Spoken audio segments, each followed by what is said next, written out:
Alright, welcome again. Yeah, so in this video we'll be talking about this type of a question which actually talks of the combustion of a given compound which produces a specified element.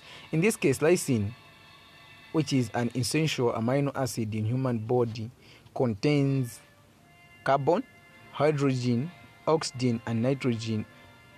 In one of the experiments, the complete combustion of 2.175 grams of lysine gave 3.94 grams of carbon dioxide and 1.89 grams of of water. In a separate experiment, 1.873 of lysine gave 0.436 grams of ammonia. Now, the question says calculate the empirical formula of the lysine. Then the second one, it says approximate molar mass of lysine. The approximate of molar mass of lysine is what? 150 grams. So what is the formula? What is the molecular formula of the compound? Yeah. So in this case, the question indicates all the empirical formula and the molecular formula. Now, it only requires you to come up with these. How can you come up with these? So there is a simple explanation below, or rather calculations below. So under this question, the first thing you need to do is make sure that you understand all how to find the percentages of each element out of the compounds given. In this case, we're going to find the percentage of carbon from carbon dioxide. We are also going to find the percentage of hydrogen from water. Finally, you're also going to find the percentage of nitrogen from ammonia. How do we do this? You say the percentage of hydrogen is given by, the percentage of carbon is given by the number of mass of carbon divided by the number of mass of carbon dioxide multiplied by 100. In this case, it was found to be 12.01 over the total mass of carbon dioxide is 44.01. You multiply it by 100. Then it gave me 27.3%. That's the percentage of carbon from carbon dioxide. You go to water. You say hydrogen, the number of mass of hydrogen over the number of mass of what? Water. You multiply it again by 100. You do likewise to all the remaining elements. Then under the same hydrogen, it gave me 11.2%.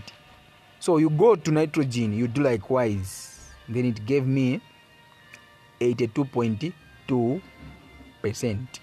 So those are the percentages of the given three elements from their compounds, which is carbon dioxide, water, and nitrogen respectively.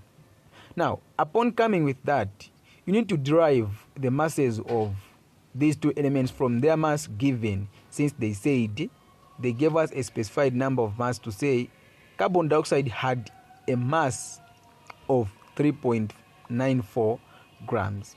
Then water had a mass of 1.89.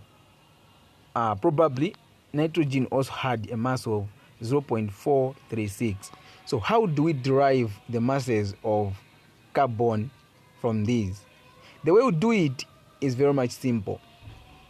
You say the percentage given over 100 multiplied by the mass of a compound.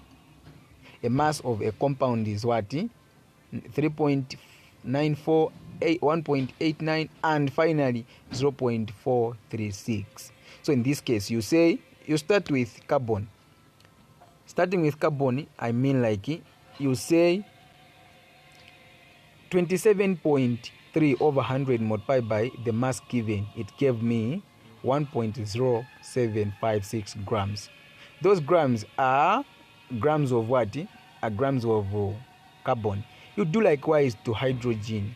You say 11% over 100 multiplied by 1.89, and it gave me 0.2117 grams. Go to nitrogen and do likewise. 82.2% over 100. You multiply it by 0.436 and it gave me 0.3584 grams. Alright, now the simple thing you need to consider here for you to come up with an empirical formula, you have to note that first of all you need to find the mass percentages of every element from each compound. Since we have found the mass of carbon, hydrogen and specifically nitrogen, you can now derive the mass percentages of these three elements. How do we do it? Since a compound had a given mass in a question there, for instance, this one, carbon, had a given mass of what? 2.17. Then hydrogen, in short, okay, carbon and hydrogen, or rather carbon dioxide and water, had these same masses. Now, how do we derive the percentages? You say the mass number you have found for every element divided by its total mass of a compound. What I mean is, for instance, in this case, we have got this one, which is 1.0756 for carbon. Now, how can you derive the percent of this one out of the mass of a compound? You say 1.0756 over 2.175 multiplied by 100. Definitely, it has given me 49.5%. You come to the next one, which is hydrogen.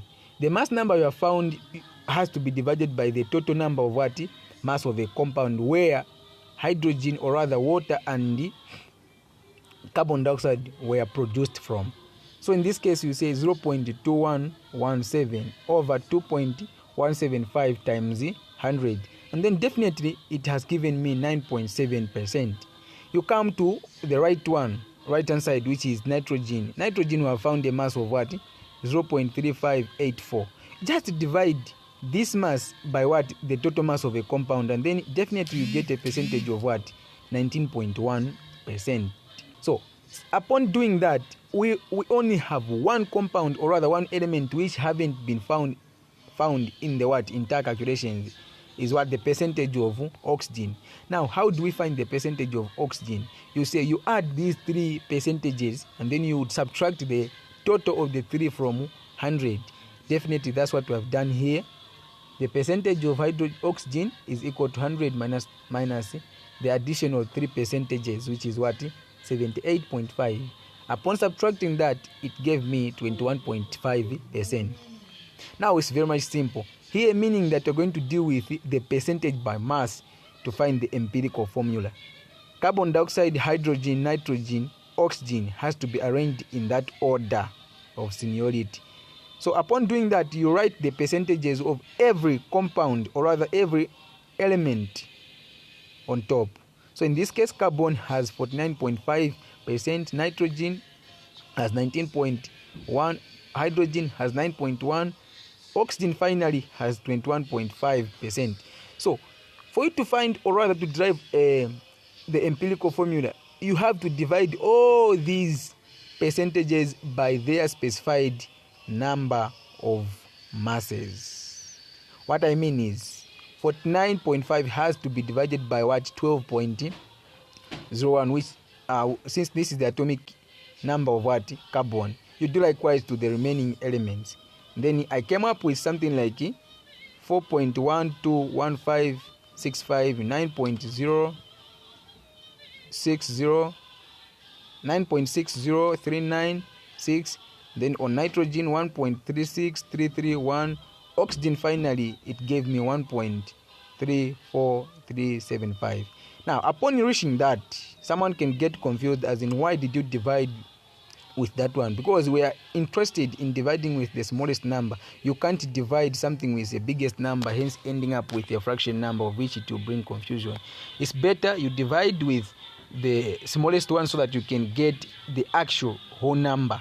So in this case, I preferred to dividing the number of oxygen moles, since it has got what? The smallest number of moles.